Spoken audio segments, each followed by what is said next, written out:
Welcome back to the show. Today, I'm joined by David Twizer, co-founder and CEO of xpander.ai, a company redefining how AI agents integrate into the workflows we already live in. Before founding xpander, David spent over 6 years at Amazon Web Services, where he led GenAI strategy across EMEA, influenced the roadmap for major services, and helped some of the world's most complex enterprise scale AI adoption. So in this conversation, we're going to explore what it really takes to entrust with new technology, how adoption happens in practice, not just in theory, and the human side of building a company, energy, wellness, and legacy. And today's conversation is one I've been looking forward to because it bridged two words that rarely sit side by side, which is how adoption, the relentless dive of building AI companies, and the quiet wisdom of restoring human rhythm through wellness. And what makes this conversation unique is that David is also a Solunar user. For those new to us, Solunar is rooted in 6th generation of traditional Chinese medicine. In my family, we are building a new model of personalized wellness, one that doesn't guess but reads your body's rhythm and create nature formulas to restore your energy, focus, and balances. So today with David, we will explore how you embed trust and adoption into technology and how you embed rhythm and freedom back into your body and wellness. We will also talk about what it really takes to sustain energy as a founder, because in the end, whether it's a company or your health, what you build is only as strong as the rhythm that carries it. All right, David, let's begin at very first moment. You come from a world that's intensely rational, enterprise AI code, and data-driven decision-making. Yet you were curious enough to try Solunar Wellness, which is rooted in generational Eastern wellness and rhythm. What was happening in your life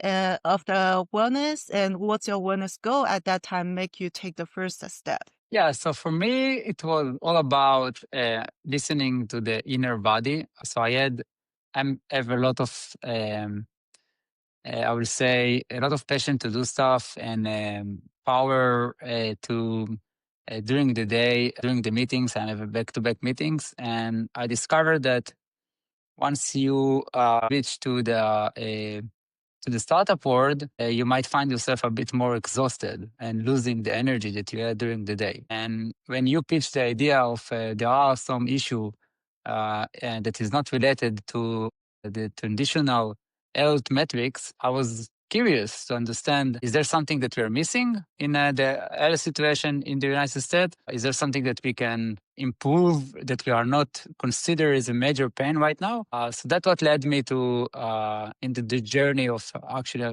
discovering a new way to treat myself. And I'm happy to say that it worked. Like I was able to preserve the level of energy and power that I have during the day, without understanding that there is something in the way that I'm digesting the food that can cause that downside. Right. Yeah. Also, congratulations on moving the family from Singapore to San Francisco and on your new life role as a father. That's very exciting. I know, especially for entrepreneurs to be a new at the same time, that can be exhausting. I imagine that shaped how you approach your own wellness as well. Did you see your health as a set of parts needed to track data metrics, or did you begin to see it more like a system that had got a balance out of rhythm? Absolutely. Since I started my professional career, I still find it super odd that we have so much metrics on servers and systems, and we don't have live metrics on our own body. So any production system that is now installed in any of the major companies that anyone is using is being monitored by developers and DevOps and operations. 365 all day, those systems are being monitored. And treating the body in a way that we treat software, it doesn't make sense that it's not the opposite direction. We should treat the body much better than treating systems, production systems. So yeah, the perspective that I have about software engineers and how do you do on an issue that was happening in production, causing some downtime, and how do you troubleshoot issue that users are experiencing? That's something that should be replicated to the personal life. And I do think that there is a huge gap over there. Like we don't understand what's going on in the body, or what's causing the real root cause of your issues. And we should take inspirations from software engineering. Like we should definitely use the same method that we as an engineer use for the last 30 years. And you will spend years in the environments where evidence meant data points, dashboards, ROI. Yet Eastern wellness often works through certain signals like better sleep, calmer mood, or a sense of rhythm returning. And Eastern wellness often catches imbalances and fixes them before any labs do.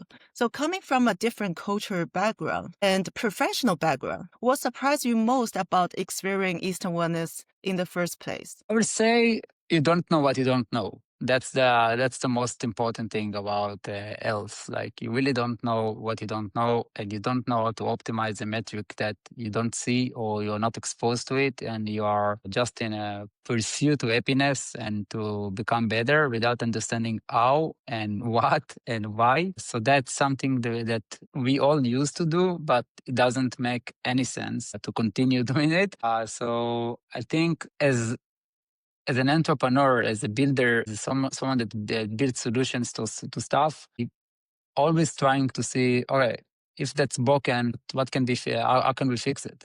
If it's not optimized, what are the metrics it should be optimized for? And it's just an habit. You cannot really go and look about something and don't see the flaws in that system. So because your brain is always thinking about how to fix it. So that's something that is part of being an entrepreneur and a builder, an engineer. And when you're taking that to the earth world, it just natural fit to the same thinking. Okay, what are the metrics? Do I sleep well? Is it 6 hours? Do I have the technology to monitor that? So you buy the Whoop and you buy those nice watches to monitor that. And then you want to monitor how did you went, how was your level of energy during the day? Did you feel tired after eating so much food or whatever? What is your body weight? And those metrics, you want to get them as fast as possible, and also so you can have an actionable something to do in order to improve them. Mhm. Yeah, I do think it's we are lacking more metrics. To be honest, Yeah. I want to have a system that gives me all the metrics all the day, through the day, an actionable plan to optimize for tomorrow. That's the ideal scenario for me. Yeah. You also have mentioned how Solunar shifted your perspective on patterns and rhythm. And the idea of rhythm isn't just in health, it shows up in the tech as well. At Xpander, one of the boldest moves you made was to meet people directly inside their daily pattern by building Slack native agents. Let's dive into that decision. You could have built Xpander to live anywhere else, but you choose Slack as the home. And that's like deciding whether to open your store in downtown crowded place or in a quiet valley. Why was making a Slack native such a critical decision for adoption? Overall, we are moving from treating AI agents as a small automations to treat AI agents as a real products. And if you want to treat AI agents as real products, the automatic behavior of the human that interacting with that product is that it should feel natural. It should feel someone that you already know, that you already working with. So just like other colleagues, like human colleagues, you open your Slack in the morning and you do Command K and you write David, and you expecting this person to be alive and live, responding to your messages. And if this person is not available or is not doing something else, as a human being, we are expecting this human to come back to us when he has chance to Yeah. come back to us. I don't think that those interfaces will go away. I do think that people just want to work with AI the same way that they're working with their human colleagues. And I really want that experiences of now that AI engineers in Silicon Valley and the entire world are building those autonomous agents. I want them to make sure that AI agents are accessible at least to the level of human being. And in the next level, we're also thinking about how to make them accessible even more than human. So you're not expecting a human to answer your question at 2 a.m. on Friday night. But if you have an AI agent that's doing X, Y, Z, you do accept him to even answer the phone on that 2 a.m. call. So those experiences is something that we really working backward from those experiences. How do you make sure that the autonomous agents that you are building is accessible on the same places that other human colleagues are already there? So Slack is one of them. We are working on Teams right now, voice and WhatsApp and even iMessages. All the channels that you are expecting human to be, you should be expecting AI agents to be. We don't need to invent new interfaces. That totally makes sense. We were seeing in wellness space that if the care doesn't fit into your lifestyle and the user's journey, people usually drop it because the switch cost is too high. In tech, if tools force new behavior, what's the adoption advantage of meeting users right inside the platforms they are already working in besides the lifestyle, the user behavior is already fixed? What else you think that bring you like lower the operational cost or lower the switch cost? Yeah, absolutely.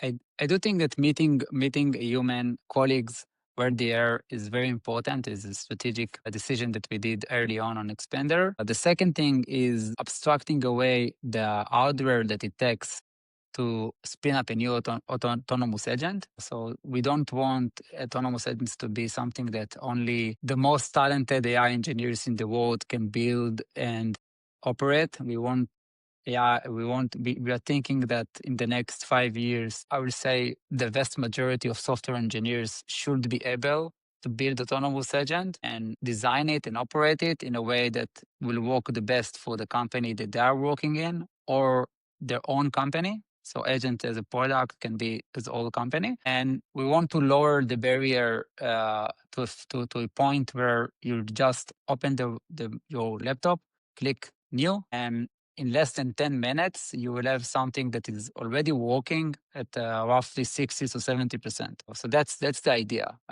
really to lower the barrier.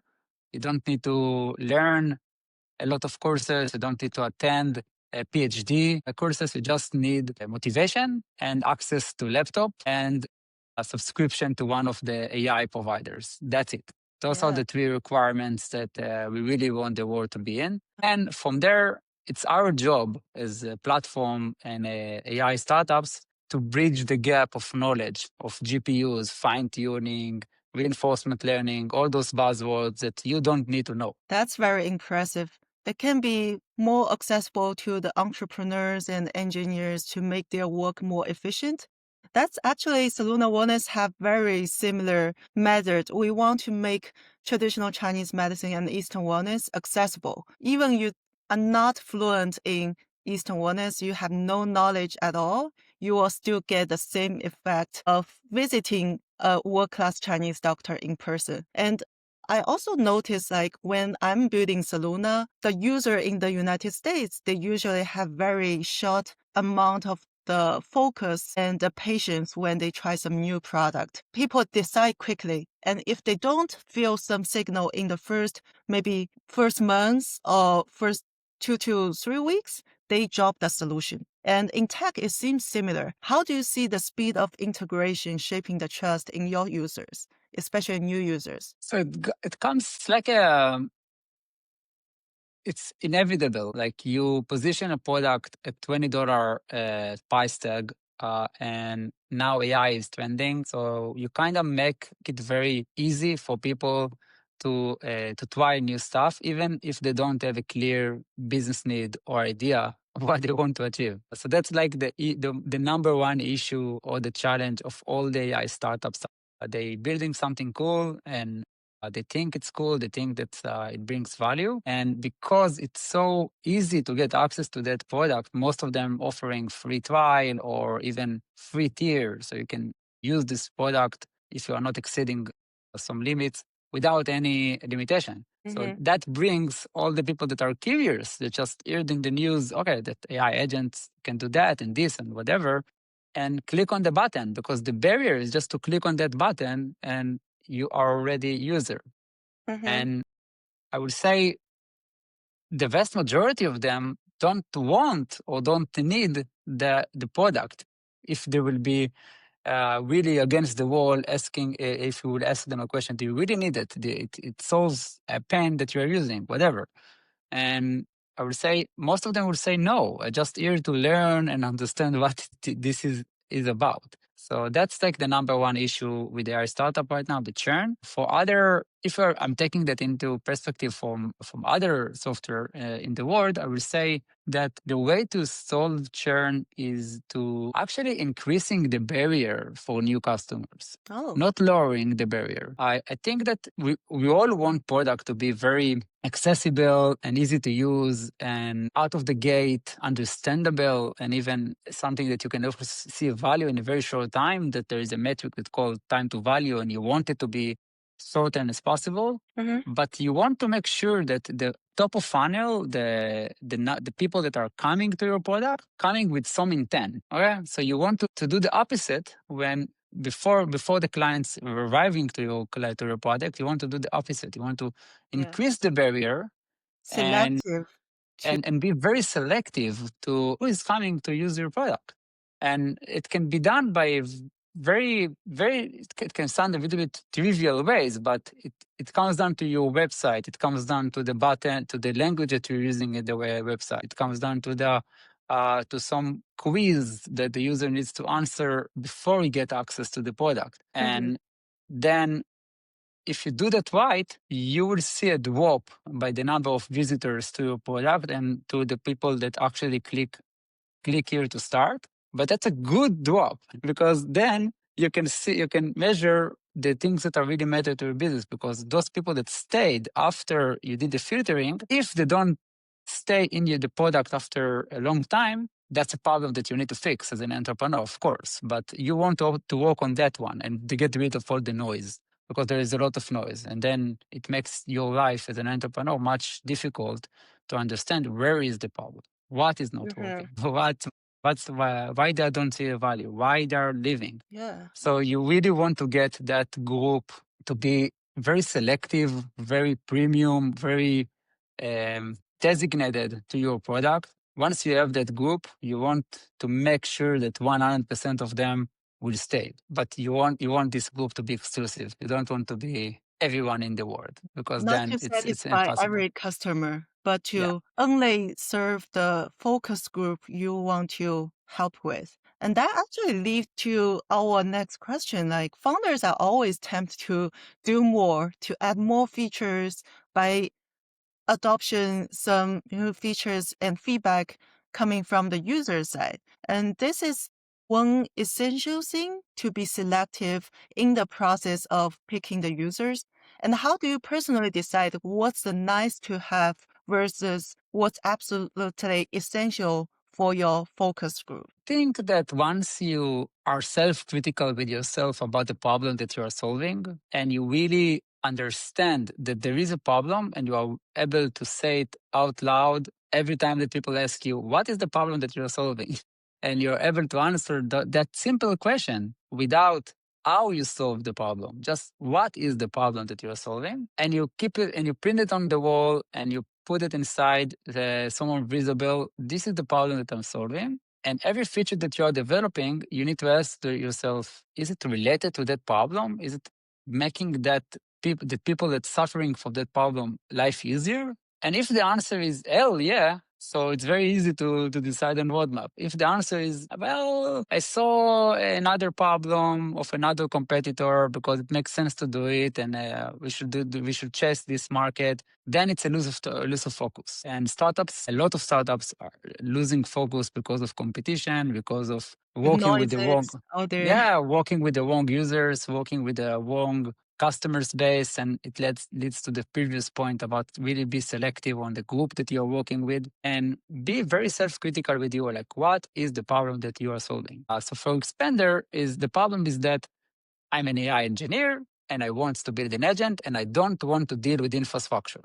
Like it's very easy. Like all the AI engineers in the world that you will find right now, they just want to spend time with their AI agents and optimize their AI agents and making that more feel more productive and empowered. But they don't want to deal with infrastructure. They don't care about servers. They don't care about versioning. They don't care about connectors and MCP. So it's so easy in a way to decide on roadmap, because when a new features come up, I'm asking myself, if I'm now will ask an AI engineer, that makes your life easier on the infrastructure side. You don't get that feature, and the answer will be, oh yeah, can I get access right now? Can I use it today? So we are developing it. So that's Yeah. the way that we make decisions. That's fascinating. And I just like when you were talking, I realized there's so many things in common. Even we are in totally different industry.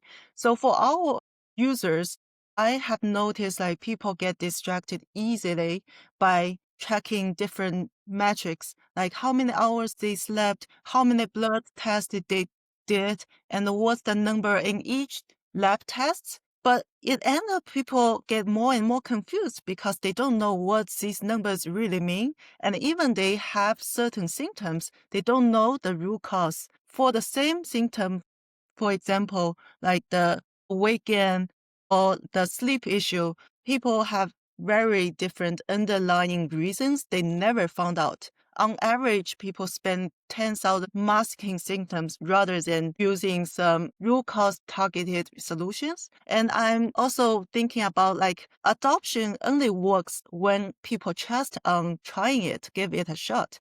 In health, we know trust is very fragile, and you lose it once and it's almost impossible to rebuild it. And in AI, you've thought deeply about this too, I know. So let's talk about trust by design. We design in the wellness space, we design formulas that are very powerful and safe. We use a clinical level standard for dietary supplement. We want to make it a one-stop end-to-end solution. People don't need to take piles of supplement like eating meals every day, but just take one formula with all the herbal extract. So for you in AI, failure is something engineer in the process, working process, it's very inevitable. How do you design so that when things break or it's in the process of improvement, trust isn't lost, but actually get enhanced because people like trust in the brand, trust in the technology or the platform you're building? We say that it's an industry problem, the destination of AI. It's not something that is unique to my company or other companies. I would say that the expectation from any people, everyone that is using it with AI, is that it will not hallucinate and it will not saying things that is not empowered to say. And we still don't have the tools to make it 100% bulletproof. In the same way that we don't have the tools to say to employee, you are not allowed to say stuff. Like that employee is controlling their free speech, and they can say whatever they want. Yeah, give them space to make mistakes. Yeah, you can then fire them or tell them, oh, what you did on that support case wasn't the way that we treat customers, and then you can then do a training about how to answer support cases from now on. Optimistic about what AI should behave. That's the right word. I would say the bar for human employees is lower than AI employees. That's for sure. And I'm meeting leaders every day, and they expect AI to not hallucinate, to be 100% sure to a point, and to be always right on the facts. And that's a not realistic expectation in the next few years. So when you're working with AI agents and with AI workforce, you should develop a tolerance and ways to control and to limit the blast radius of an issue that AI will make, because it will make some issue, it will make some mistake, and then you should be able to understand what you want to do with that mistake. But we as an engineer, we need to develop a system that is transparent, that is aware of getting feedback, and can become better to a point where it will be improving over time. Mhm. Uh, that's how the way that we should treat AI agents for that sense. So we're trying to build this trust by giving engineers more tools to do their job, making AI agents more reliable, providing more feedback, controlling the human in the loop and some workflows human out of the loop, and really increasing the level of trust with those systems. But it's inevitable that they will do mistakes. Yeah. Yeah, I do agree. I think it's more about the adjustment of people's expectations, like what's realistic to make mistakes and not to cause serious problems. And from your perspective, what's the single biggest threat of the balance you try to find about regarding trust in AI right now? Is that about accuracy, ethics, or something deeper like transparency? Right now, the biggest risk that I'm seeing with AI agents is the the level of access that they are getting out of the gate. When you connect AI agents to an MCP server, it effectively has access to all those systems. And you see what this AI agent is doing, but you only see it after action. You don't see it before action. Right. So you build an AI agent, you connect it to system, and the only way to understand what will happen is to give that AI agent access and see what happened. I would say that's the major gap that we have. There are a few that Yeah. are working on solutions like a sandbox and synthetic data and synthetic MCP servers, but all of those things will come before you release the AI into production. Once it's in production, it should have access, and you only see the behavior after it. Yeah. So I would say that's the major issue right now. And this is why I'm recommending organizations to start with workloads that don't have that risk of reputation and don't have this risk of legal issues. Start with things that people don't want to do. And there are so many things that people don't want to do. I don't want to fill up my expense report. I don't want Yeah. to schedule my meetings with my colleagues. It should happen automatically based on the HR review. I don't want to complete my monthly report because I'm already meeting customers every day, and I should not be filling a report every month about what I did. So my AI agents should take all my meetings and see what I did with those customers and fill up a report that is 95% accurate. So those use cases are so meaningful for organizations, and they have much lower risk than of an issue because a human would use that output as part of their daily job. So I do think that starting from those use cases and going to more use cases like support and sales and marketing is the way to go. Yeah. Like lower the operational cost for the enterprise, but not give access to the most critical and privacy data might be the key. Try to balance these risks. And as founders, we all face moments where the faster path is very tempting. Can you share a moment where you have to slow down or choose trust over speed, even though it costs you in the short term? Yeah, absolutely. So when we just started, MCP wasn't a team, so we had to create connectors to all the systems out there. We wanted to make it very easy for anyone that comes to xpander to click on a button and connect their AI agent to Notion, Salesforce, whatever. And the way to do it was to create bunch of connectors to many systems. And one way of doing it is by just building the connector without testing them, like taking from the open source community, adopting some interfaces from out there and use them in production. That was like the most scrappy way to do something like that. And there are startups that did it exactly as I just described, taking existing stuff and making that AI ready. We decided to take the longer route to production. We said our connectors will go through a series of validations and tests before we put them in the hand of customers. And we build agentic process that validates and created a new type of connector that makes it a bit more AI ready. And then we discovered that even that the connector is well ready, AI can hallucinate and perform the action that AI wasn't designed to do. So we built a new technology to enforce specific rules on the level of the API. So we said if the AI, we give it ability to human to express himself in a way that we say to the AI, you should never do that before this. And we make sure that this technology is 100% bulletproof before we listen that to production. And we did it. So that's something that we did, and I'm not regretting that, doing that. I think it's much more safer and makes sense than I have a connector, just use it and YOLO. So right now, I think that it. Yeah, that's good to know. I think our audience will learn a lot from your experience in AI and technology. And as an entrepreneur, really like trying to learn from you, like your experience in building a business.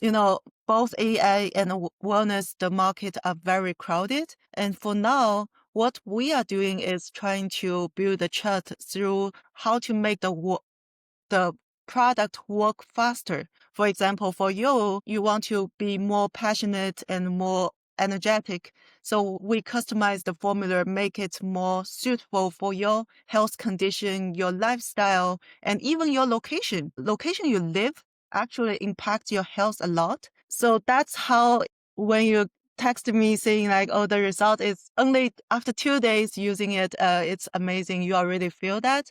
So from your personal experience, how build a business to stand out from the crowd while to focus on the right feature, right group? What we can learn from Expander when you do like build a new brand? It's hard to say because I don't feel that we cracked that to its fullest. I think that there are a bunch of stuff left to do. And there is a lot of noise out there in the market. We have a solid group of AI engineers that are working with our product for their own use cases, and they see value of it. I will say that the number one tip for getting the right traction is to make it very easy to understand what you do out of the gate. That makes sense. Just like Like, we need to find a correct, proper angle to deliver the story, to let them experience what they should expect. yeah, I would say like that's the number one job of a founder that builds something, to explain what they do in the most simplest way possible. It cannot go without over 10 words. It cannot go with an analogy. It should be very simple and understandable out of the gate without pre-knowledge and without reading some documents. And that sounds really easy to do, but it's very hard to do Yeah, because it's very people coming from different perspective, different thoughts, different opinion about the industry, and we all did this mistake that thinking that if we are building for AI engineers, we should only be speaking in the AI engineers terms, and it's not correct, because when you're selling a product, the finance team will look into your website, and the legal team will look on your website, and your investors will look on your website. Everyone will look on your website and start to understand what you do. And if they won't understand why we are paying that vendor X or why we are using for Y, so they will block the deal or will slow the deal or will even worse. So I would say the number one thing is to clear the messaging out. That by itself, that's the input that you will put inside your system, that we called a company, and the output will be rise above the noise, because you cannot really rise above the noise as an action. You can only control the inputs. So the input is to get your message very, very clear, to get the problem very, very clear, to make sure that the assets that are out there are everything should be updated on a daily basis. Your website, your LinkedIn page, your Google analytics, your search review, and it's an hard work. There is no excuses. I absolutely understand it's an hard work, but that's the work that we signed off. It's designed for the startups. So if you would do that correctly, the output will be you rise above the noise, because people will understand what you do. That's very important. Choose the clear message to deliver and focus on what you need to fill out the Yeah. noise. Yeah, we've touched on trust, which is the foundation, but trust has to translate into actions, like into real people using what you've built. And in Solunar, we look for small signals like someone's rhythm is coming back, sleep better, more energetic, or feel gain back their biological clock, not rushed in different life roles. And I think for Expander, what some similar or something in common milestones you think it's the early wins and the user is telling you this is actually helped me? How did you measure it and know it's real? It varies per the vertical that the AI agent is built for. For example, in my clients that they build AI support engineer, it's very easy to test it. Like, what was the time to resolve a ticket? What is the customer specification out of the ticket that was dealt by a AI agent? And how many human hours of support engineers were served because of that AI support engineer? That's like the most trivial metrics that you measure with AI agents for specific use case. But what I really care and what we really want to see is a bottom line effect on the revenue of that company. Mhm. That's the metric that we're trying to walk backward from when we're working with those large AI companies and enterprises that are adopting AI. Like all those small wins that you do in the support, in the sales, in the marketing, in all those vertical solutions, they should aggregate and be compound into the bottom line effect that your organization are able to do more with less because of AI. So that's the metrics that we really care about. It can only be measured on a macro level, not on a micro level. You cannot really say this is the action that I did in order to optimize that.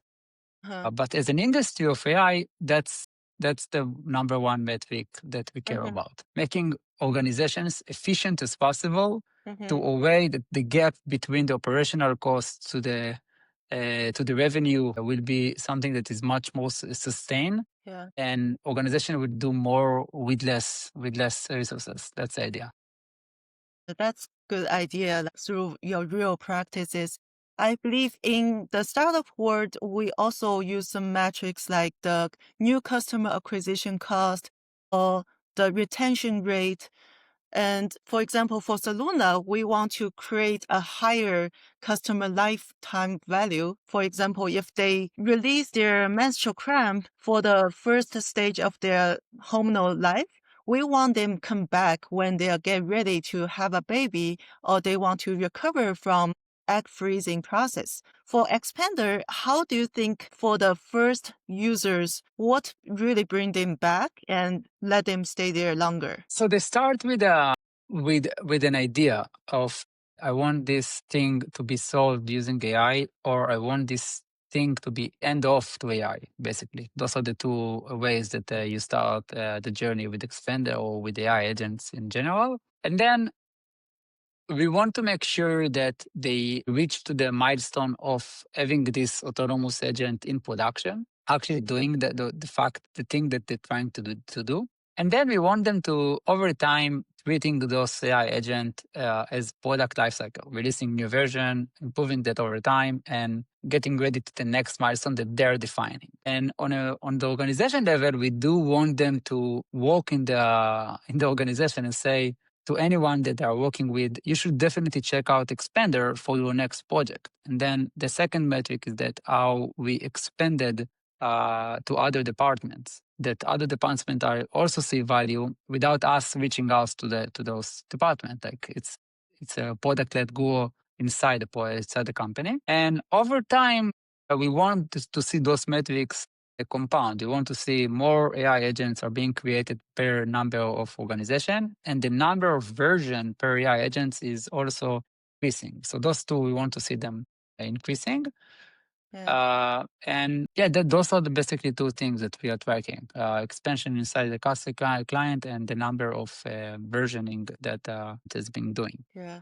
That totally makes sense. Like early adopters are like our family and they forgive our mistakes and they also need to feel the progress to stay. And looking back at your first users, what's one unexpected thing you have learned about keeping them around through your user interviews or through certain feedback? Is there something really shaped your growth strategy? Yeah, when we started and we interviewed people and we asked them, are we going to use the AI? The answer is that I don't know, but I need to use AI. So it was very making my life very, very challenging. Like but I want to solve the problem that you will face with AI. So how can I solve the problem if don't know what are the problems are? So Exactly. yeah, and it was very funny discussions. Lucky for me, I am a subject matter expert on the domain that I'm operating in. So I was working with systems for the last 20 years. So it wasn't about asking people what they want, it's more about asking people what they need. And then coming up with an innovative solutions and really walk backward from not a pain, but a desired state of the world in a few years, which was for us a bit challenging because the trivial startup approach is to solve concrete problem. And Yeah. during the interview, it was very noticeable that there isn't a problem. There isn't like a concrete problem. There isn't like an issue that you should walk backward to. There are tons of problems with the models, with whatever. So we as a startup, we had to make very strategic decisions about we are expecting this world to be X, and the gap from here to that X is that, and let's work on the things that we think are matter for that. Yes, those first wins are very powerful, especially talk to users one-on-one is, I think no matter which stage of your startup is, it's the essential part to know what we're building are really what people need. So building a business takes years of consistent energy. And that brings us to the founder side of the story. Because building something lasting isn't just about users. It's also about you as a founder. Protect your own energy and rhythm. Let's talk about the founder energy loop. Building an AI isn't just technical, it's also emotional and physical draining. How do you personally manage your own energy so you don't burn out? I found on myself that I only get burned out when I'm not taking actions on the things that are bothering me. Like I have a problem, let's say I want to build that feature, but I don't have an engineer, and I need money for the engineers, and it's a chicken and egg problem. So, and you leave this problem aside and you start working on other stuff, and all of a sudden, those other stuff that you're doing, they're causing you burned out because you didn't deal with the first problem, and you feel less energized and less motivated to work on those problems just because you didn't listen to yourself. That the root cause of all the problem that you're having is that you didn't deal with the one thing that you felt is very important to your success in the next 5 years or 3 years. And it took me time to realize that I only feel burned out when I'm working on non-important stuff. That's a unique point. This is the Like first time I heard about this. that's for me. When I'm working on the things that are matter to me, I never feel burnt out. I feel energized. I feel empowered. I feel that I'm doing things that are matter to me, to myself, to my family, to my customers, to everyone that are around me. And it's actually the opposite. Like I feel motivated, Yeah, working more actually, on the things that I do care about. indeed. That's for me was the major breakthrough in the way that I'm managing work by life harmony. Think that identifying what are the things that you need to do is the number one goal of any entrepreneur out there that wants to avoid burnout, Mhm. because you only get burned out because you're working on boring stuff. Yeah. When you first began like talk about wellness with me, I was impressed because I have interact with a lot of founders, no matter how successful they are or how busy they are, no matter like they were in pre-seed or already established like D round. Usually people came to me, they show up exhausted. Like even some people much younger than me, they have a lot of gray hair and they came to me with a real desperate wellness problem they try to solve. But you came to me, you always look energetic, and I can tell you love what you are doing and you love the career building the expander. So that's the thing. I think you have the mindset for the preventive health rather than like fix the problem afterwards. And for me, I'm a first time founder.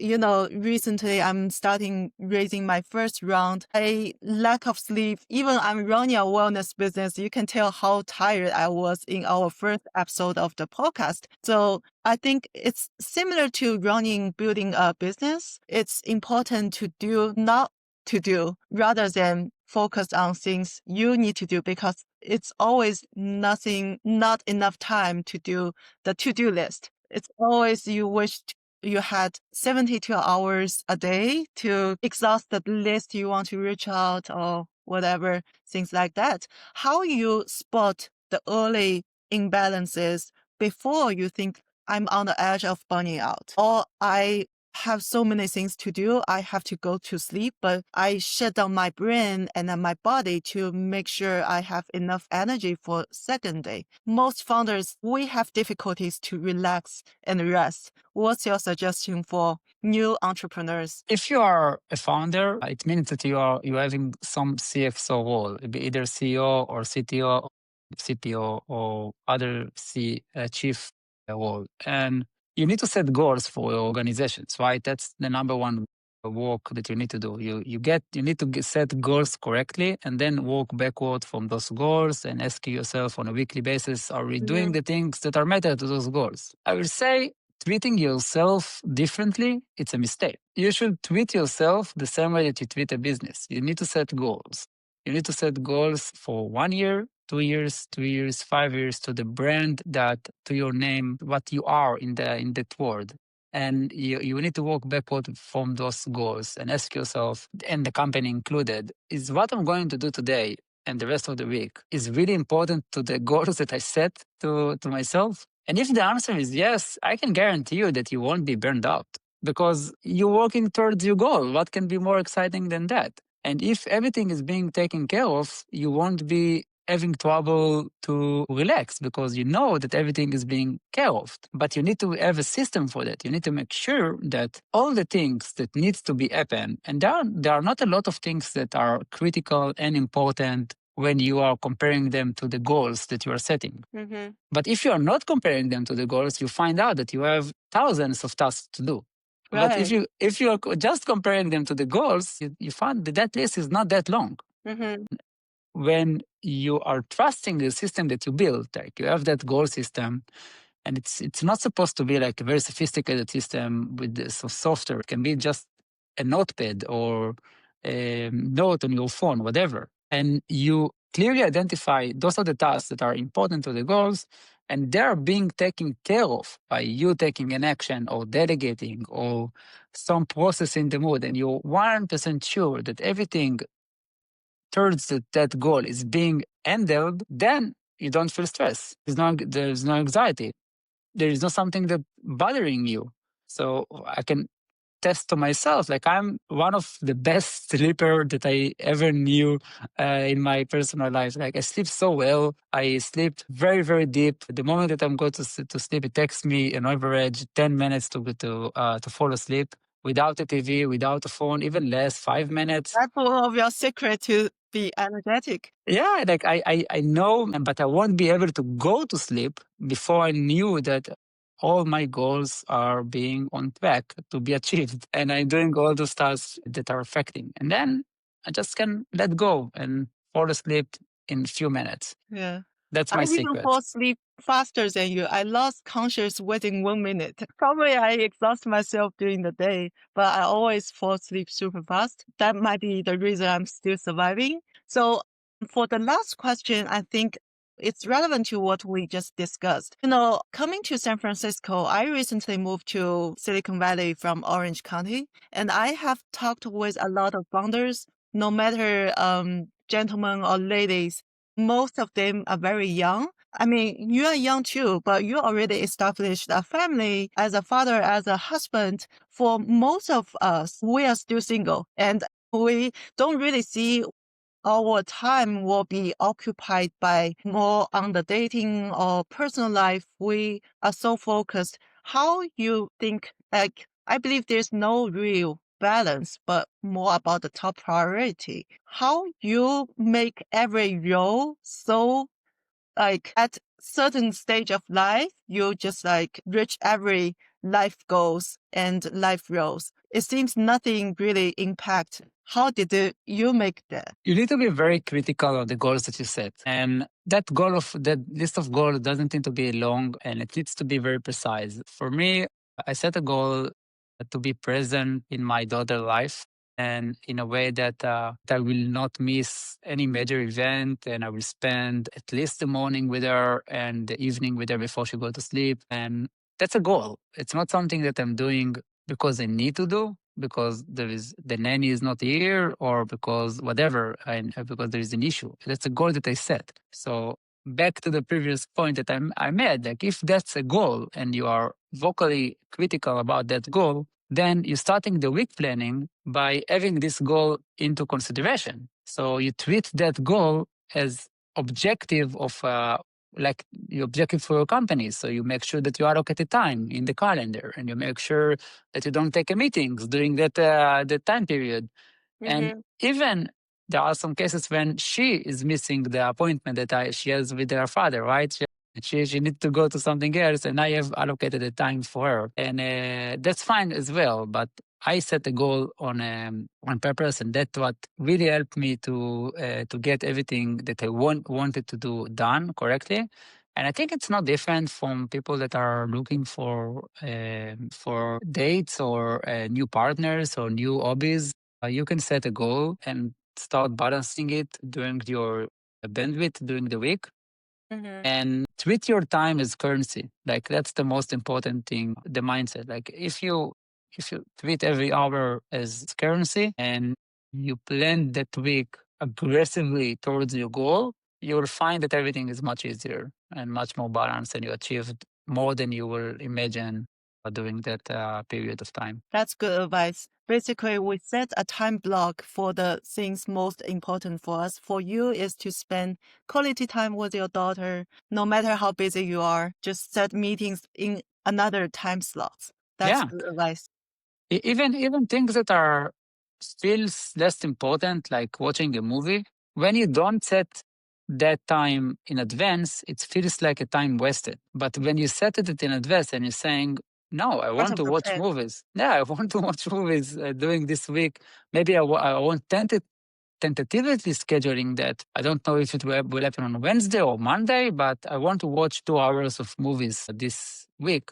Then when you do that, your body, because you already thought about it 1 week ago, won't feel Which that you that waste mindset. time because you know that you trust the system that you built and you develop a two-way connection between the system and the goals and the time allocation and everything is by your plan. And I know it sounds a bit robotic. Well, if you're a founder and you're really trying to do you're really trying to do hard things, like you're trying to literally win in a ways that you need to do more with much, much, much less time, less resources, less money, less. So you need to become Superman, and the way to do it is to treat your life differently. That's for sure. That's very great advice. Thank you so much, David. Thank you being here, and we are honored to have you as our second guest. Yeah, bye bye.